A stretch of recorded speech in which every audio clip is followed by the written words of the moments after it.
আমরা অনেক সময় হাঁপিয়ে যাই।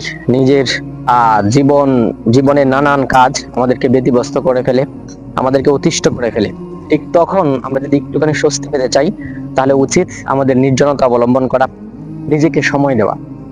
আর এই কিছু সময় চুপ করে বসে থাকা, নিজের শ্বাস প্রশ্বাসকে অনুভব করতে চেষ্টা করা।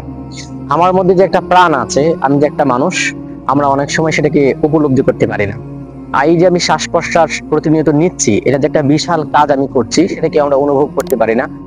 সো আমরা যখন খুবই আমাদের ব্যক্তিগত কাজে ব্যতিব্যস্ত হয়ে যাই, নিজেকে খুব অতিষ্ঠ একজন মানুষ মনে হয়, ঠিক ওই সময় যদি আমরা নিজেকে সময় দিতে পারি, একা একা কিছু শ্বাস প্রশ্বাস গ্রহণ করতে পারি, নিজের প্রতিটা শ্বাস প্রশ্বাসকে যদি অনুভব করতে পারি, কিছু সময় নিজের পিছনে নিজে দিতে পারি, নিজেকে অনুভব করতে পারি, নিজের করা ভালো কাজগুলোকে মূল্যায়ন করতে পারি, তাহলেই আমাদের নিজের যে পেরেশানি, সেখান থেকে কিছুটা হলেও মুক্তি পাওয়া যাবে। তাই আমি বলি যে কাজের ফাঁকে ফাঁকে নিজেকেও একটু সময় দিন, নিজের শ্বাস প্রশ্বাস আর নিজের অনুভূতিগুলোকে বুঝবার চেষ্টা করুন।